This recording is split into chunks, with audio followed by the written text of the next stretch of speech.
Hello and welcome to the Gooner Talk, back again with you guys for another episode of the Arsenal News Show. Joining you every morning at 8 o'clock UK time. Apologies for the slight lateness this morning. Some technical difficulties getting in the way.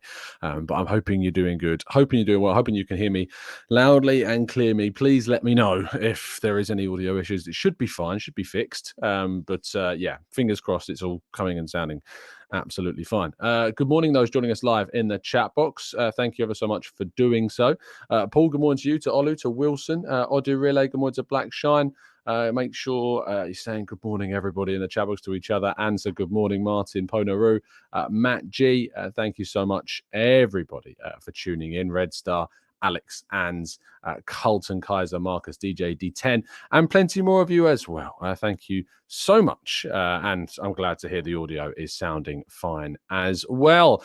Okay, let's crack on with today's stories on match day, of course. We'll kick off by rounding up yesterday's Premier League action. Unfortunately, Leeds United and Sam Allardyce, despite having the best manager in the world, could not do anything about Manchester City, although they did run them pretty darn close. And that's a couple of games now, Man City now. They've won 2-1 against Fulham and against Leeds. Of course, they got that comfortable win against West Ham United, a very weakened West Ham United. But that takes their winning run to a level where we knew that they would come good. We knew that they would be able to go on this perfect run of form. And we got to hope that those Champions League rounds against Real Madrid are going to have an impactful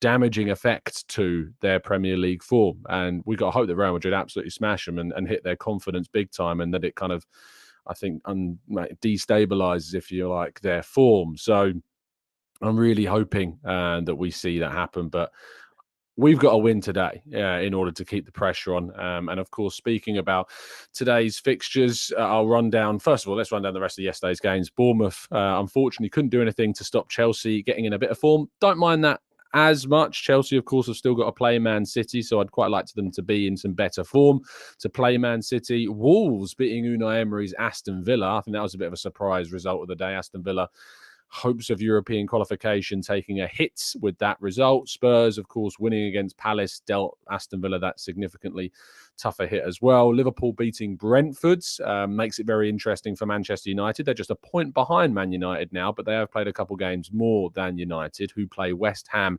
today at the London Stadium. Fulham play Leicester in a big battle for relegation. Fulham, of course, look to be safe, but Leicester need every point they can get, whilst Brighton are playing Everton as they try to push on as well to get European qualification too.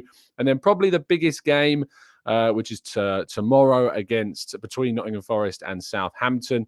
That is going to be a big game for the bottom of the table. If Nottingham Forest can get a win in that game over Southampton, that would be 3 huge points towards safety for them. I, for one, am hoping that they do it.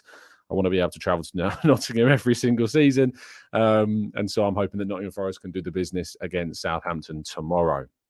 Now, Arsenal's under-21s unfortunately suffered another damaging defeat in the last game of the PL2 season, losing 3-0 against title winners Manchester City. It has been a frustrating year, I think, for Mehmet Ali. Of course, the under-21s, you can never underestimate the difficulties of managing this side, seeing players move on loan because they need to get more experience. Like, it's the flip, if you like, of senior football. You know, you send young players on loan to get experience so they might be able to play in the senior team. When players do really well for the youth side, you send them on loan, even your best players, so they can get senior experience, and you have to cope with that as a manager. So league positions aren't necessarily always measurable in terms of how well the team's done, because you often lose a lot of your best players to loan moves. And that was certainly the case this year, I think. But still a decent season, finishing 7th in the table. And we've seen obviously some really good performances from young players, Mario Koja Dubry, for instance, Rule Waters. We'll probably do a whole roundup of the Youth League season at some point in the coming near future as we round up everything that's gone on for both Mehmet Ali and Jack Wilshere's sides. Now, Miguel Azeez returned from his loan with Wigan and is now training with the first team, was spotted this week training with the first team. He hadn't played for Wigan in weeks. He spent his time away from the club, of course, away with Ibiza, before coming back in January and being sent out to Wigan, where Kolo Touré was, of course, the coach, and Kevin Betsy, who used to be Arsenal's under-21 coach, was also there. And that's why that link was kind of established and why they brought in Azeez and probably Omar Rekic as well, who has continued to play. But Azeez simply could not get involved and returned to Arsenal. His loan was cut short and he's come back. It's a shame because Azeez looked to be one of the most talented players in the academy at one stage in midfield, and now seems to see his youth career petering out somewhat, and he will look to try and find his future in the summer and try and get some resolutions to that. But it's not gone particularly well from him down in the lower leagues, and now he's back at Arsenal training with the first team. Now, Gabriel, positively, Charles Watts tweeting yesterday that there are positive signs that Gabriel Magalhaes is winning his battle, his fitness battle to get ready for the game against Newcastle today. And there's an expectation, hopefully, that he will travel for today's game to be involved in the fixture. Big boost for Arsenal. They need their main centre-back available at the moment to get the best opportunity to win. Kivior or Holding will partner him, as we imagine, but it's better than having both those two partnering each other and it being a rather inexperienced, I say inexperienced, Holding, of course, being experienced, but inexperienced in terms of those two playing together. I've never played together, I don't think, in the league at least. So, yes, let's wait and see what happens, but hopefully Gabriel will indeed be in that starting lineup, and we'll certainly see a boost to the first 11, which is certainly all very good indeed. Now, Folarin Balogun is likely to be sold this summer. That's according to Sam Dean of The Telegraph, who claims that despite his really good season for Reims in France, both Nketiah and Jesus continue to be ahead of him in the pecking order, and this has created too much obstacle for Balogun, and therefore the likelihood is that he will indeed move on from the club, and there won't be any future for him at Arsenal, and that they will look to get a significant figure in any sale that they make of the Hale End graduate. It's a shame. I think that, I would have loved to have seen him give an opportunity next season, and then Nketiah moved on instead. That's just where I kind of sit on the dynamic of those two. But if Arsenal can get a very good fee for him in the summer, they will see that as a job well done regarding moving a Hale End product on for a lot of money. It looks really good on the balance sheets to be able to sell Hale End graduates for a lot of money, and they'll look to do that with Balogun this summer. Now, Reiss Nelson's contract talks do continue. However, an exit would be no surprise. Again, according to Sam Dean, who claims that whilst those contract talks do continue, Arsenal's looking into the market for a forward player. We may see too much competition for someone like Reiss Nelson, and that would create more obstacles for him to try and get minutes. Arsenal are keen to keep him. We know that from the contract offer that they've already had rejected. And so I'm looking, hopefully anyway, to seeing a resolution to this in the coming weeks very soon, because we need to get a resolution to it. But if Arsenal are to see him go, it could be that they go into the market. And if they do go into the market, Raphinha could be one of the players they look to. Now, we've heard about links to Moussa Diaby, but according to reports in Spain, Arsenal are amongst a number of clubs, including Chelsea and Newcastle, that are all interested in Raphinha, who apparently is keen now on making a move away from the Camp Nou for next season. He's only been at the club for 1 year, and yet bids of around 70 million euros are said to be what Barcelona will be looking for as they try and get maximum value for Raphinha after what has been a semi-successful season at Barcelona. It's not gone terribly. It's not gone amazingly. It's just gone okay. And if he can get to another level and reach the Premier League levels that we saw at Leeds, and maybe even reach high levels with Arsenal, he would be a great competitor for Bukayo Saka. But that said, I think it is quite a lot of money to pay for somebody to come in and just be a competitive option, but maybe that's what you have to pay to bring in somebody that gets you a lot back. Now, you don't have to pay a lot to get a significant service to you, because you can go to nordvpn.com/Gooner and get a significant discount off a brilliant service that keeps you safe and secure online. As I say, nordvpn.com/Gooner. Go to that link in the description to find yourself the best VPN service on the market. A 1 or 2 year plan is accessible to you with that discount by going to that website. And not only do you get that discount, but of course, the service enables you to change your geolocation, like many of Arsenal's transfer targets will hopefully be doing towards the red and white half of North London this summer. And not only that, but of course, the security and the safety that it brings you is also what is so attractive about this service.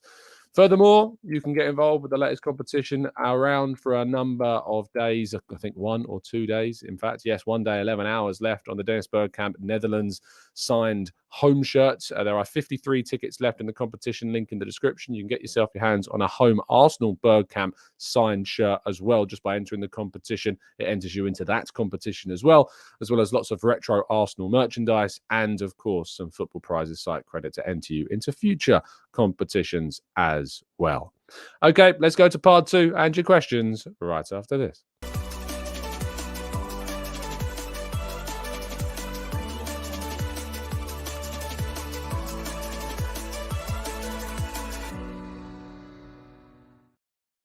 Lovely stuff. Okay, it's not going to be a particularly long Q&A section. In fact, it's only going to be around 5 to 6 minutes because I've got to catch a train to Newcastle, which you can imagine is quite a lengthy journey, and I've got a lot still to do this morning. So I'll take a few questions before we wrap up, and then, yes, I'm going to be heading off to Newcastle.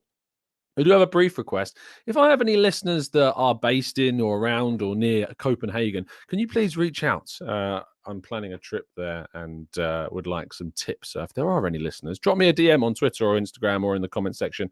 I'd love to hear from you. And also, yeah, if you're going to the Newcastle game, let me know. It'd be great to see as many people as I can. Let's go then into the chat. Going to Arasilki, please keep holding away from Newcastle. I can't promise anything, I'm afraid, mate. Red Star says, Raphinha, I think I'd prefer Diaby. But if we can get him for a decent price, I wouldn't say no. Let's go to Amira says, remember a time earlier this season where the men's under 21s and women's teams were all unbeaten in their respective leagues. Good times. Good times. Yeah, things change quickly. Evgeny says, how is Marquinhos doing at Norwich? Not amazing, to be honest. He was called up for the Brazilian under 21s this week. But yeah, not amazing. You know, he's done okay. He's not stood out. The thing about Marquinhos is I think, unfortunately, he's a player that is in a position where he's just never going to develop, I think, into a player that is going to be good enough for Arsenal, which sounds really harsh. But at the end of the day, you know, you've got to get there in front of a hell of a lot of talent. And that is going to be very, very difficult indeed. Trying to have a quick look now at what his record has been. Still only got the 1 goal, 1 assist, which he got on his debut for Norwich. He's still playing, still starting games for them as well, playing on that right flank. Played in their 2-1 defeat to West Brom at the weekend. But unfortunately, Norwich have just not looked as good this season. And they're not going to be coming up from the Championship. We know that Burnley and Sheffield United are both coming up, and Norwich are, I say, way off the playoffs, to be fair. They're on 62 points, but I don't think they can get into the playoffs this season. They are, 6 points away from the playoffs, and there's only 1 game left this season. So Norwich's season has kind of petered out. They'll be looking to go again to try and get back up next season. But Marquinhos will have 1 more game for Norwich today. Is the last day of the league season for the Championship. So it'll be interesting to see how things indeed do go on. What is this loser doing? Let's go to Craig. Says, do you think another international midfielder with possible off-field issues would be a likely transfer out for a team this summer? Possible off-field issues? I don't know what you're talking about. International midfielder. I don't know what you're talking about, mate. Christopher says, Tom, do you know when all of the under-20 World Cup squads are announced? I know Brazil have already announced theirs. No, I don't, Chris. It's a great question. We'll have to wait and see. There's a few players, of course, for Arsenal, especially from an England perspective, that will be involved in the under-20 World Cup. So let's wait and see. But you'd imagine that some of Arsenal's young stars will be involved, and I look forward to it. Red Star says, Tom, you must get on the field and bang a winger in the dying minutes of the game, please. Yeah, I would really appreciate if I could jump on and do that, but I don't think it's going to be possible, Red Star, to be honest. Marcus says, has Balogun been our only loan success this season? Cue the link to the next loan watch. Yeah, I mean, the next loan watch is going to be coming at the end of the season. We're not going to do an April. We're going to do an April and May together at the end of the campaign. I'm